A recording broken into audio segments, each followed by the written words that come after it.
All right, so we're here today with a very cool report. I am very honored to be joined by Sydney Devon and Papa Lewis, and they're going to be talking about a show you're going to be seeing on the Lifetime Network. Hopefully you've already seen it. It is called The Rap Game, but as you're going to find out here, it's got a lot of local ties. And Sydney is Papa Lewis's manager here. And Sydney, tell us a little bit about some of the ventures you guys have going on here. Well, I mean, it's great. First off, Bridgewater's home, so I got to start with that. The Rap Game.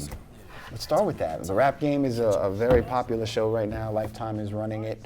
Debuted January 1st, New Year's Day. It's executive produced by Queen Latifah, Jermaine Dupri.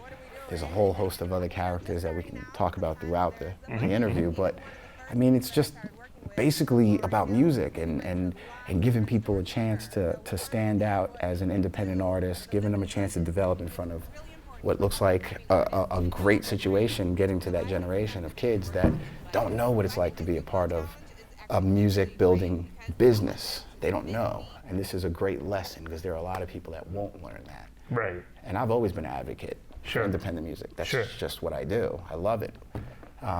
So, I mean, this is just another great opportunity to show people who have always had an interest in the music business. It gives them a chance to see what it's like to develop a star, a child star, from the ground up. And it just happened to be tied in with some real great talent.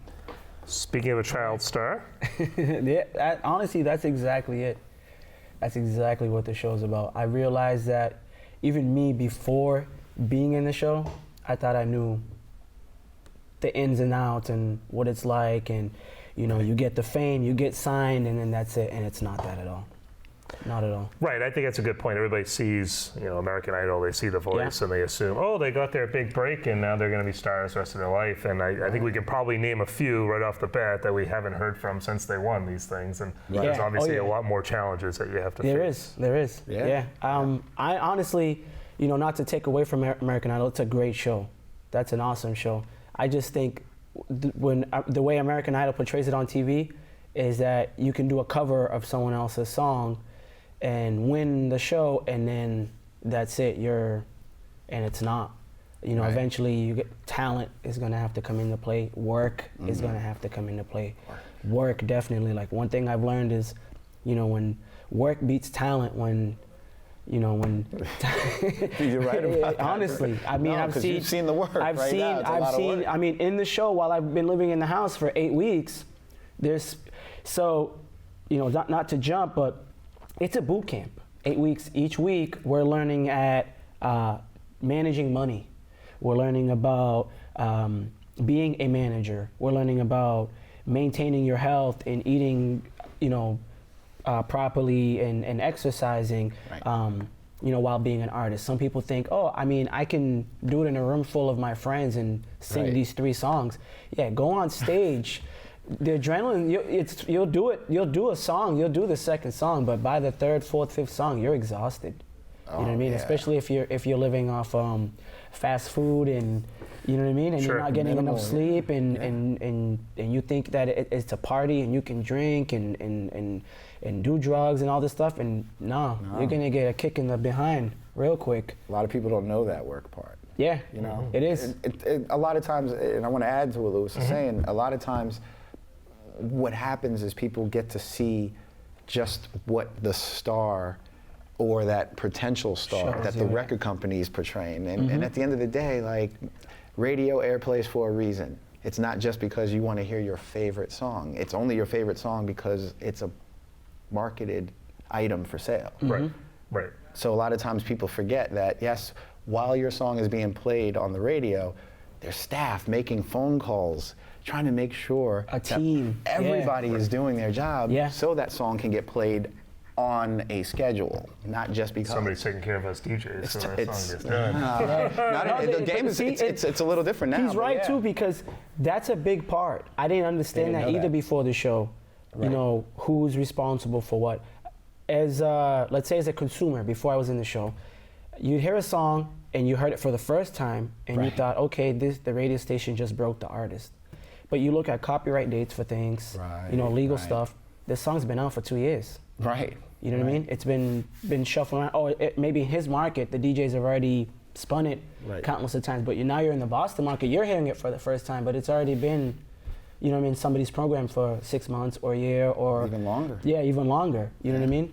So like there's a whole, you think it's just like, yeah, I'm just gonna make a song, my friends like it, and such radio station has to play it, and then it's gonna go. No, someone's cutting a check. Right. First of all, nobody's doing nothing for free. It's not free. Nobody's doing nothing for free. And the more money you have, the further you can impress of course, people, but that doesn't mean you're making the money unless you do like what we are doing. We're setting up great scenarios for people. Yeah, and even that with, I mean, it's a good thing to get signed, but I thought that was like the only thing. You have to get signed, and then the you know work. what I mean? Yeah, no, I've learned that you should do as much work as possible for yourself, and then you have somebody support you to go where you can't go on your own. It's not just sit and think that someone's gonna come and say, hey, yeah, I'm gonna pay for everything. No, it doesn't work like that. Even when someone signs you, you're actually probably working harder than you just did the past year after you get signed. Right. You get what I'm saying? And then like you were saying with the DJ thing, that's probably the best relationship that you want to have with anybody in the industry is with the DJs. And I think a lot of artists forget that. Yeah. I think that they think it's just like, oh, I'm famous, oh, my song's popping. You're not popping if you're not playing my stuff. It's like, no, fool. I make you, fool. I make you. Exactly. You know what I mean? You can be in my party and I don't play you, it doesn't matter. Right. Like, you've got to come talk to me and give me the song and suggest why I should be doing it. And, you know, I'll do it out of love, or there's got to be something for me. Like, I DJ, I know 50 DJs. Right. So even if there's 100 people show up, you know what I mean? That's 50, that's 5,000 people that, you know, we're going to reach. Right. And then the spins alone, the residual from that. I mean, supporting. My whole thing is, Jeff, I'm from New Orleans. And in New Orleans, it's all about independent music business. And even if you're not trying to pursue that particular industry, it's in your face. Mardi Gras is in your face. The Jazz Fest is in your face. And every school has a music program where the kids are somehow participating in Mardi Gras parades. I was a part of that growing up. So even if you weren't trying to be in the music business, it's one of those things where you can't help but to learn it, because the people around you have parents like the Marsalises who have kids in school, who also have their parents who were directors of music at high schools. So now you have that. You have people like, I can't even think of Harry Connick Jr., who still plays the same bars that he grew up in. Because it's New Orleans. It's not anything more about music and business tying together. And anything else after that is like, it's coveted. You only get that again in Nashville. You get that again in New York. You get that again in LA. Maybe. Because at that point it's signed. You're not going to see it from the club. You're not going to see it from the bar. You're not going to see it from the studio unless you're in that circle. So that's why, going back to the rap game again on Lifetime, it's one of those things where seeing it from the inside perspective is what American Idol did for older folks. Never see it from the children's perspective, from someone who has hit records. For building a lot of people, not just kids, but Jermaine Dupri has huge hit records. You know? Chris Cross, Chris Cross, exactly. Multi-platinum recording artist. Yeah, Escape. The Brat was, I think, 19 when she became the first female platinum rap artist. TLC.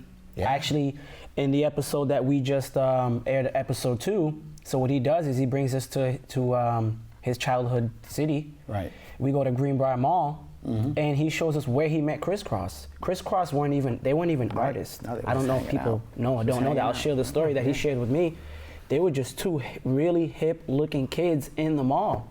And he saw something in them. He just saw like, you know, that they just had that aura, you know what I mean? It was like, man, I'm gonna turn you guys into an artist. I'm gonna write your music and I'm gonna produce your songs. And you guys are going to perform it and do this and do this and do that, and it worked. Huge. Talk to me about... Same thing with TLC. Right, so this program is focusing, as you just alluded to, on the younger generation. Ages 12 to the oldest is 16. So these are artists coming in, and obviously they're looking to showcase artists, but also I'm sure there's some guidance there, some mentorship. Oh yeah, definitely. So I think us as managers, you know, our job is to guide our artist. I think, me personally, I felt like Jermaine was like, okay, this kid's popping in LA, which is Little Nico. This artist is popping in Houston, in Texas, which is Young Lyric. You know, these kids are in Atlanta, they're popping. And then, you know, up north is us in Boston, Little Poopy. You know, they have the star power, but they need more guidance than what their manager can give to them. They need me.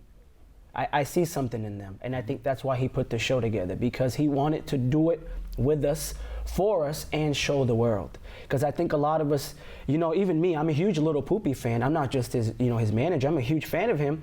I really thought going in the house, we had it in the bag. Right. I'm like, Poopy's the cutest kid. Right. You know what I mean? He's got, you know, crazy following. He's got a bunch of YouTube hits and a bunch of Instagram followers. I thought we had it all, and so did the other 4 kids and their managers. Right. And he was like, no, you don't. This is not even a quarter of the rap game or the music industry in general. I think a lot of people, you know, it's changed.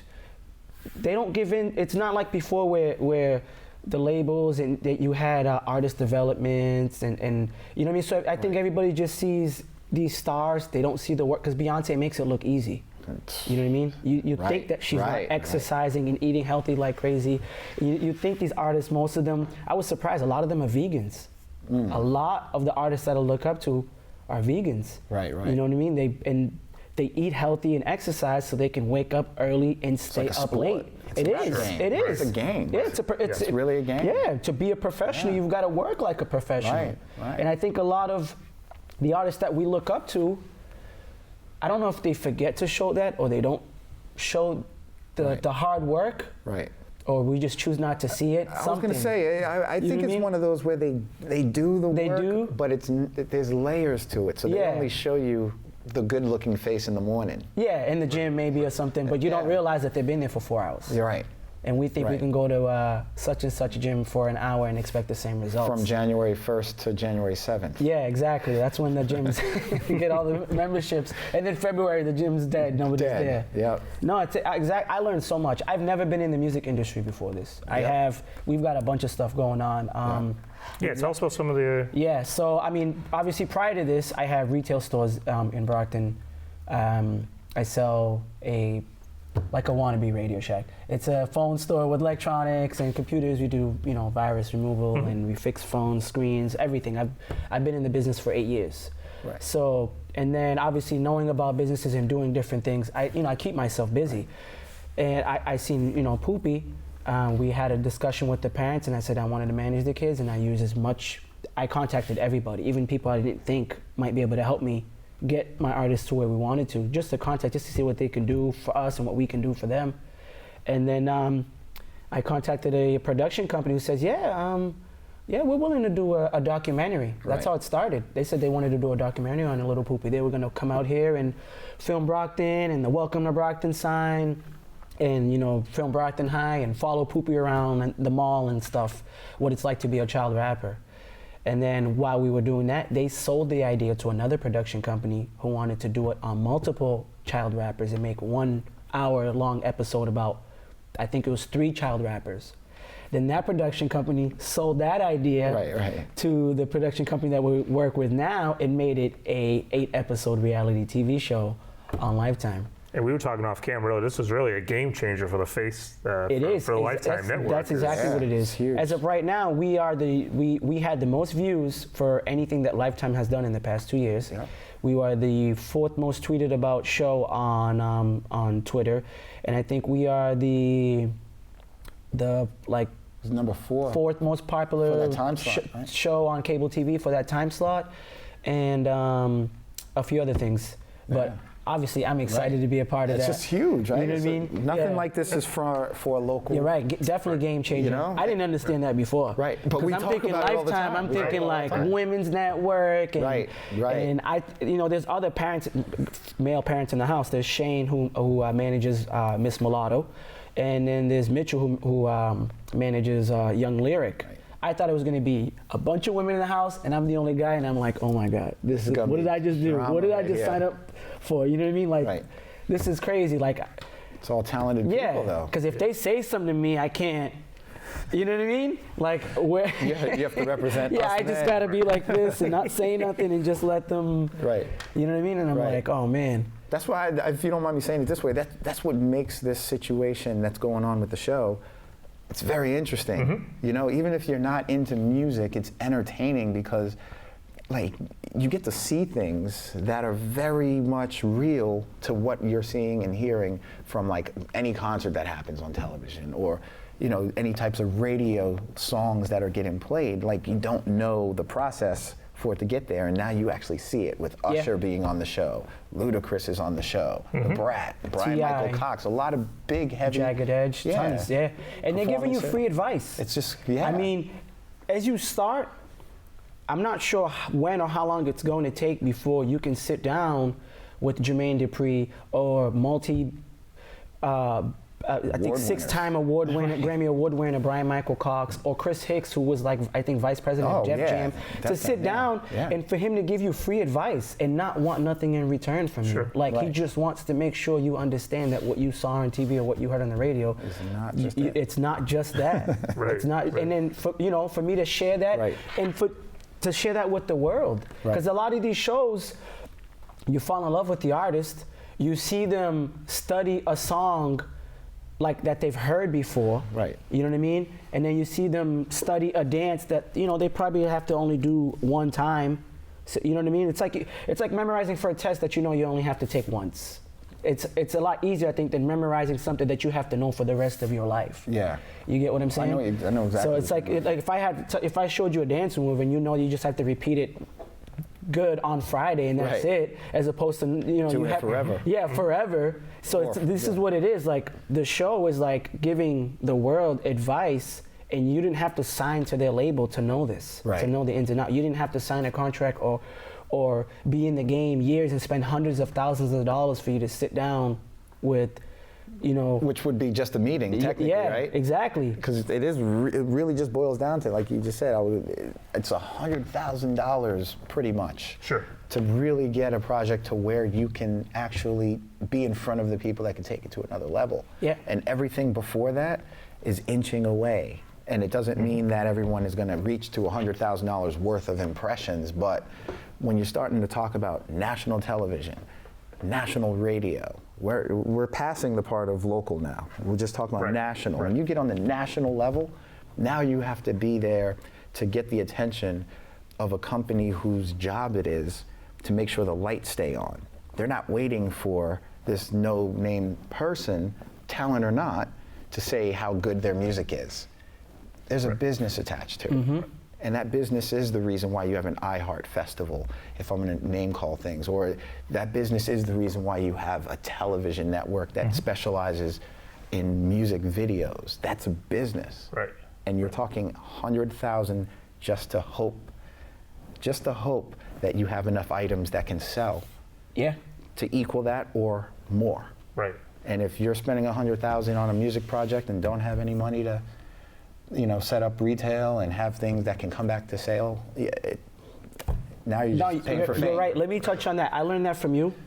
I think right when I started managing Poopy, right? He said that to me, and I was like, yeah. I kind of got it. Yeah.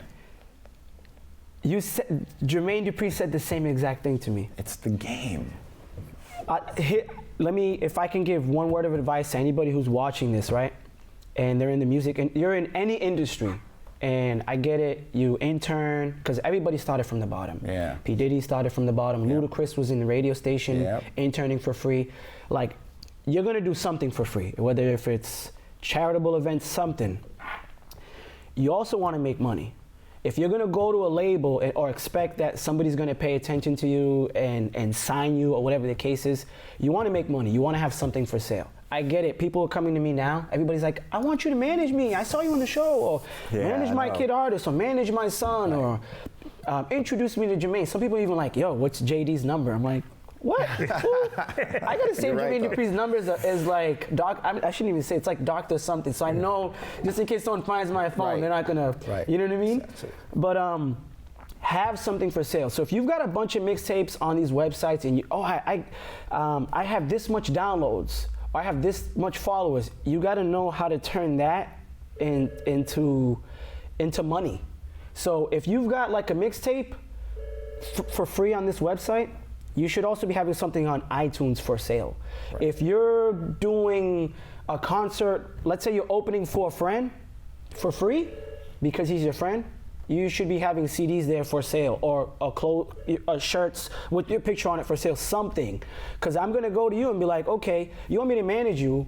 Let's say my fee's 10% or 20%. Right. 20% of what? Right.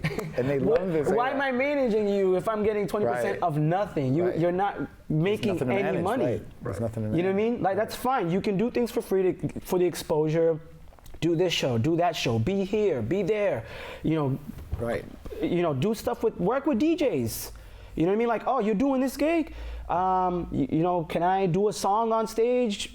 Right. Whatever, you know what I mean? Or I'll give you this, I'll do this, or I'll give you shout outs or something. Let's work with the people. I get that. You know, you do stuff for free, but have something for sale that so you can make return on all the equipment that you bought, and then, all the time you're spending, and then on a business level, I'm gonna be like, okay, this dude has this for sale, has that. He owns this copyright.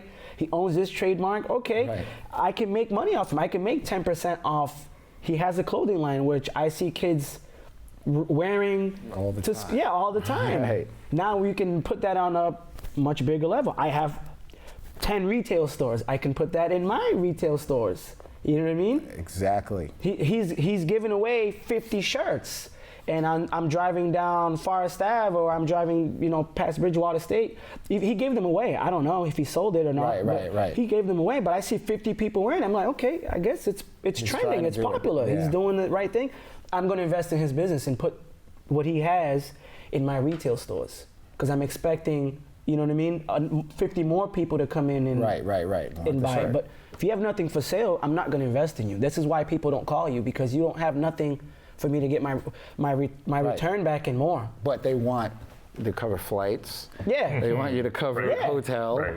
Oh wait, my favorite is the tour. Everyone wants a tour, but they don't realize a tour bus is going to run $3,500. The driver, the driver, you got to pay food. you got to pay for the driver to stay at a hotel. They're not sleeping on the bus. No.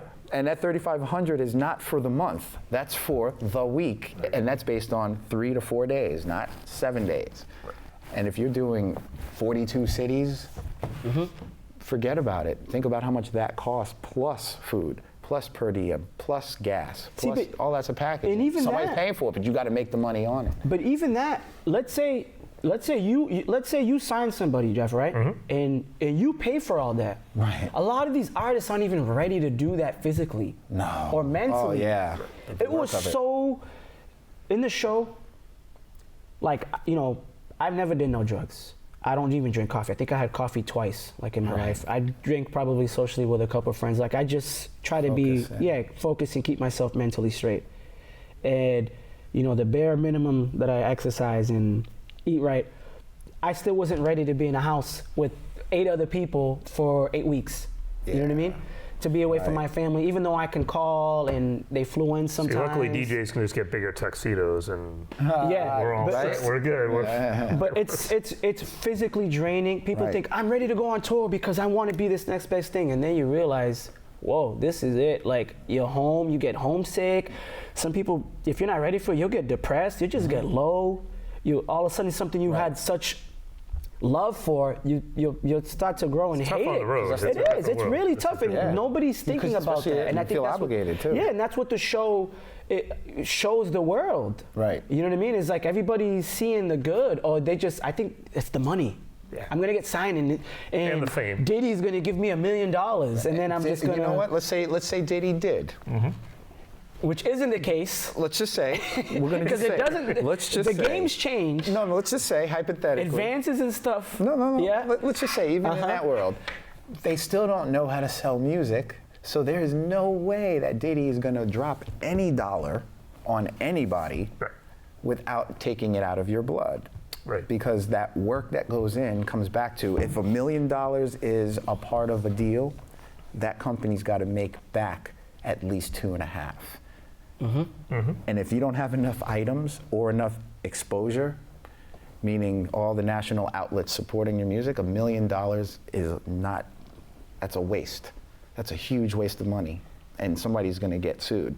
Right. And that's the reason why artists change. Right. I think some artists, they're loyal to themselves, they're loyal to their name, they're loyal to their looks, but then when they're part of something, they don't have, I don't want to say a gimmick, they don't have maybe enough for sale or enough, they're not involved in enough things to get a return back. Right. So the label or the management creates things, you know what I mean? Well, let's say, tell them to do this or like that or get involved in this or you know what I mean? Like all of a sudden you're like, I thought this guy doesn't drink. Why does he have a deal with this, you know, alcohol? My favorite. What about the car endorsements from folks you know don't drive those cars? Exactly. You know what I mean? Shaq is not driving a Buick. Exactly. Yeah, he's all like so spacious. Diddy is not driving a Fiat. Because they're like, well, we've got to do more because you have less. Right. You know what I mean? We've got to get the money back. Yeah. So even though you drive this car, we've got to say you drive that car because they're giving us money. You know what I mean? Yeah. We need to make $2.5 million. Right. So right now you don't have enough going on. So that's how some of the artists you fall in love with before they're signed, they kind of change, the label changes their look or changes the things, how they rap or how they sing or how the things that they're writing about. You know what I mean? It's because the labels are commercializing them. Yeah. You get what I'm saying? On all of it. But if you had enough things going on before, you get what I'm saying? Like if you had a deal with this clothing company that represents you well, you know what I mean? And you had a deal with this sneaker company or the phone service company that you really like. Right. You get what I'm saying? Right. They're not gonna make you like you have this company and then like, well, you're not making enough. So now you're representing like the least popular prepaid company or something. You know what I mean? And you're like, why is he even on that commercial? Why is he talking about tight leather pants when, you know what I mean? He doesn't wear like That's tight because he's leather got that pants. tour bus that the company Exactly. And this is what I mean. Like build the relationships now. Yeah. You know what I mean? Build relationships with businesses now. Start locally. Go ahead. I was going to say this is valuable information that you guys are providing, and for our viewers watching home, if we have local aspiring artists that are here and they're wondering, well, nobody from here can make it. I got to be in New York or LA, Brockton, Bridgewater. Yeah, local. Right here. I'm always at Broad Street. That's my second. I was going to segue into that next. You got a major viewing party this week, this Friday. So if people want to see your talents locally, they can find you right here in town. Yeah, of course. Nothing's going to change with us because we know how it works. You always have to have local support. Always. From, I think, the beginning, even at the end. You always want to have local support because even you see some artists, I get it, you know, you get some money and you want to move or put yourself for your family in a better situation, but you still want to have the local support from where you were from. You don't want to go and do a documentary back in your old neighborhood and everybody's like, boo, get out of here, chasing you, you know what I mean, like you're Frankenstein or something. Yeah, so you always want to have local support. You want to reach back to the community now, especially. Go to local businesses and you know, go to the local pubs, local bars, and do local things because that's what they pay attention to. Is like when I buy you or when I sign you, you know what I mean? Who comes with you? What's behind you? My whole city's behind me. Right, exactly. Oh, that's 100,000 people. That's at least 10,000 kids that's gonna, you know, buy this. Which translates and at $1, it's $10,000. So I'll give you $2,000 because I'm gonna make at least 10 grand. Right. But if your city doesn't support you, you know, people locally don't support you. You're not even getting enough people to show up to your shows locally. How can you do that nationally? How can you do that you don't live there? In another city, even an hour away, and nobody knows you? You can't do that. But if you can have local support here in Bridgewater, you can pack Broad Street Pub. Maybe at least a quarter of those people will drive 40 minutes away to see you perform in Cambridge or to see you perform in Boston. And then that promoter or that owner of that club is going to be like, yeah, he had a good turnout. I want him here again. Then you can start negotiating and get more or ask more. Or maybe you didn't get paid the first time, but you're definitely getting paid the second time because the bar did so good. You know what I mean? And then remember, when you get paid is when you're a professional. That's exactly it. Right. That's how you become a professional, is when you're getting paid to do whatever it is that you do, especially if it's what you love. And then it all adds up. Yeah, of course. Don't leave the car in the garage because you're looking for a different car. Drive that car until the wheels fall off. Take every offer. Man, you have no idea I live by that. Right? You have no idea. You have to. That's the thing you don't get, though. We did. I don't know if I can speak on, but coming up, I don't even care. No. I love my city, man. I'll fill you guys on everything. Coming up on episode 3, we have to learn money management, and we go to Goodwill. I love that. We're thinking we're on the show, right? We're like, JD, this guy's got crazy money. We just checked out all his cars and in the studio. We're like, everything's big budget, and he's like, no, bro. No, I'm big budget. You're not big budget. You know what I mean? Right. And we'd go to this thrift shop, and we had to spend $30 on an outfit for a photo shoot. Obviously, we made it happen. I didn't know Goodwill had pants for like $2. Oh, I got to put you on, man. I didn't know. No, I mean, I penny pinch. I learned that from my wife. Like, we save, like, the accomplishments that I have in life is because my wife, obviously, you're my manager, you're my bro, but my wife life manages me. I know. You know what I'm saying? And she showed me, like, no, we do this, do that, smart, and this, and you know what I mean? And I'm thinking that when you're part of a major record label, you no longer have to do that. Oh, buddy, that was 87, 88, 90. Because when you get, for the most part, when you get signed or when you get in advance, you're not getting one lump sum. Almost all the time, you're getting it kind of like when you're building a house and you have like a contractor's loan. They're giving you a little bit. Right. They want to see the work. They want to see statements. They want to see what you've done with that money. Then you're getting, let's say, the second tier. Right. You know what I mean? Right. And then they want to see, okay, you went and spent this on the tour bus. You paid this one for a feature, You went to this studio. And then you're getting, they're not just going to, here's $1 million. Right. They're gonna because for the most part, if you don't know anything about the business, what you're doing, you're going to spend almost all the money. And then now you don't have enough money to record, you don't have an album, and that's why artists get dropped. A lot of times, that's why artists get dropped. It's a simple formula. Because they get the money and they try to live on it. Yeah, they're keeping up with the Joneses. They try to live on it. And yes, don't get me wrong, it depends, how you're, but that's not it. That's just look at it as it's a bank loan with worse interest. Yeah. Because now you got to face the public. Yeah. When you get a bank loan and default on a bank loan, I'm assuming they're not going to make it news on any blog that so-and-so had to let go of their mortgage. If it's music business, and sometimes and you're riding the wave of I got a deal, this is going to be huge, everyone's excited, and now they see you, and it's pressure because now they want to see you dress a certain way. They want to see you at every event, which you still have to pay for to get to. All that jet setting you hear about award shows, people pay for these things to get there or be there, unless you're staff of the company. That's one thing a lot of artists forget. Well, not forget, they don't know. I didn't know. Right. You're paying for all eyes on you. Yes. A lot of the times you go to a radio station, unless they have an agenda, like unless something happened to you the night before and they want to know about it. Right. Yeah, you're cutting a check because that's commercial time slot. Yeah. So if you want to talk about your album, you want to talk about what's going on in your life for half an hour, on a radio station, either the label or you, somebody's paying for that. Yeah. You know what I mean? And people don't. I think as an artist, you don't know that. Right. They definitely don't know that. So all of a sudden your money's like gone. You're like, what, where? And then you realize, you're paying for the clothes from the wardrobe. You're paying for the photographer. You're paying for dinner. Yeah. You're paying for all the catered food that's there. Right. You're paying for the warehouse that you use for the photo shoot. And then later you got some interview. It's cool. Yeah, you got invited. Right. But not all the time it's like that. You want to be, heard by 5 million people in Boston. You're paying for the time slot. You're paying for, a lot of times, even the DJs. Yes. Like, if somebody's got, if somebody like him, he's got a bunch of listeners or he's got something great going on. Just consistent You're not work. just going to walk in there and be like, hey, I'm such and such. My mixtape is fire. No. Yeah. Yeah, you got to pay for that. Then there's the other side, too. And you should. You should be looking out for your DJs. Support your local DJs. You should be cutting a check. You should be, You got it. No, you should. That's what we did. That's what it is. Thing. Well, you have to do that. People are skipping steps. You know what I mean? People are skipping steps. They just think it's like, I'm on a label. That's it. Hey, I'm on a label.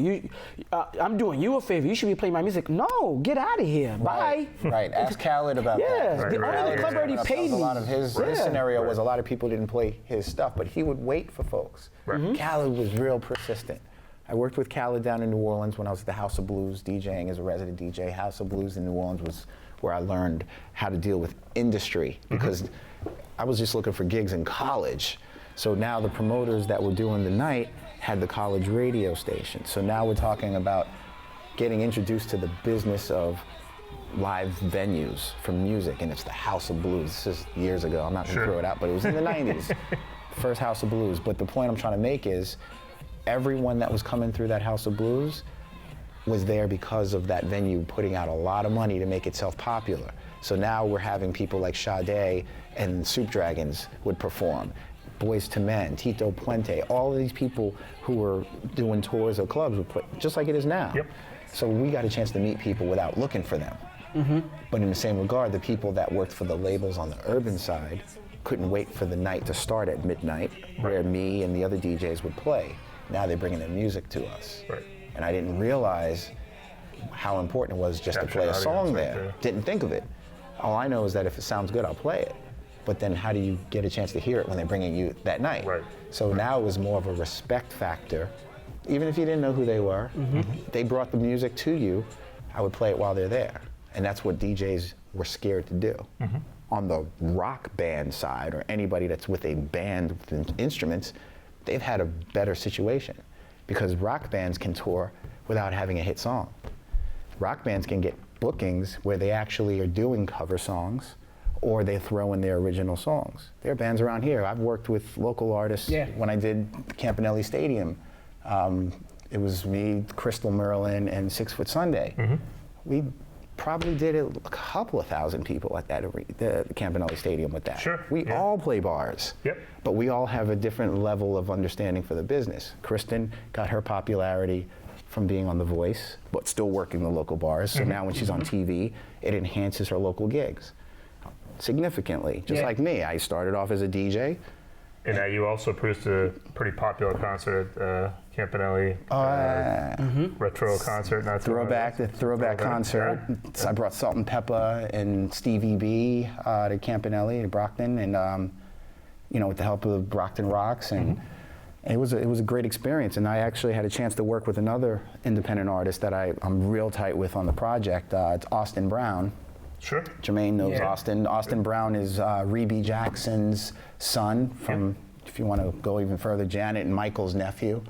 That guy right there is an epitome of what I liked about the hustle. Like, he's got all the platform in the world. He just wants to work. So now he goes and does shows. He'll drive in his car and they'll go do shows because a band can do that. Rappers, it's a little tougher because now social media helps you out, but at the end of the day, it's going to come down to how many records can they potentially sell with any amount of time, and they usually say there's a formula. You can come to the table with approximately 25 to 50,000 units sold. 50,000 is an easy number because now $10 a pop makes it a $500,000 you're bringing to the table in sales. So they'll work with you, hence most of the stuff that comes out of the South. Right.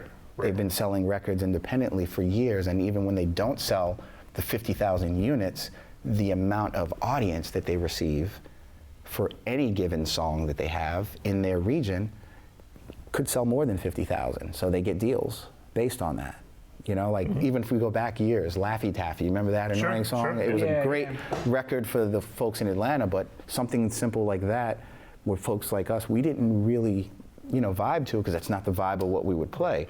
But they were reaching like 13 million in audience without having a product available for sale. So anybody at that time, if they were thinking, can say, you know what, I'll manufacture the product for you. Right. And they did, Nice. But rock bands, I always say, keep doing bars. Yeah. Keep touring. Keep working. Keep For working. anybody. Yeah, Keep working. just don't wait for the money. You'll make money. You just gotta have a smart manager. Good advice for the new year for our local viewers. Tons of information. I want to thank you guys for coming on, and maybe you guys can come back. Oh, Yeah, I definitely. want to invite everybody out. We have a couple we're of gonna see you this screening week, right? parties. Yeah, we have a couple screening nights. We're going to do Broad Street Pub in This Bridgewater. Friday. Yeah, in Bridgewater. Best thing to do is follow our social media. On Instagram, it's Papa Louis 85, PAPALUIS 85. Actually, on everything, it's Yeah, Papa Louis right? 85. Except for Twitter, it's just Papa Louis. We're heavy on Periscope. We're heavy on Right. everything. Just follow Bridgewater us. resident website you can find. Yeah. The Facebook page. I'm Devon Sydney on Facebook. And then you just follow, because we've got a bunch of things going. Bunch of radio stations this week. Yeah. Everywhere. Just work. Work. Just work, man. Listen to what I'm telling you. Right. Work. You think people are not to. paying attention? People are paying attention because they're constantly trying to find new talent. The music, especially music industry, one thing I've learned I still didn't understand is it changes every 6 months. I've heard a lot of people say that. It's because there's so much being put out there music-wise. Yeah. A lot of times songs aren't even having a chance to marinate, Right. Yeah. except on commercial radio where they understand that formula. Mm-hmm. But in the same regard, I got to just bring this up. A lot of people don't understand why radio is playing the same stuff over and over and over That's again. important. That's Yes. important. Share that. That's All right, let's start important. with this. First off, at one time, there were multiple major record companies out. Multiple. Over 10. Let's just start with that. Fast forward now, there are 3. Yeah. And that's out of those changed. 3, one of which controls almost 85% of the world's music. Clear Channel. Yep. That's universal. And Clear Channel's got the monopoly on radio, so now in certain markets, every format is going to be looked at. But better yet, I'm not even going to get the detail of that. Think of Clear Channel or stations like, or companies like that, like Walmart. They keep you in there for everything you need. If you're a teenager and you're on your way to school, they have music format for that. If your mom is the person or your dad's the person, they have a format for the mom. They have the dad format for the rock stations. Or in some markets, they cover every format of the household. Right. So Right. all the ads are going to start being more important than the music. But the music being played on radio is really, for the formula, everyone knows that's the easiest way to get music out. Sure. When you are of Right. that category. Right. You know what I mean? Yes. And everything after that is still going to take live performance. It's still going to take social media now that it helps get the word out. And DJs. Streaming. Do not forget the DJs. Well, I know you guys have a very busy schedule, but I appreciate Yeah. you coming in Yeah, and spending thank some you. time with us. Oh, man, and Jeff, we will do it thanks. again soon. Yeah, definitely. All right. Thanks.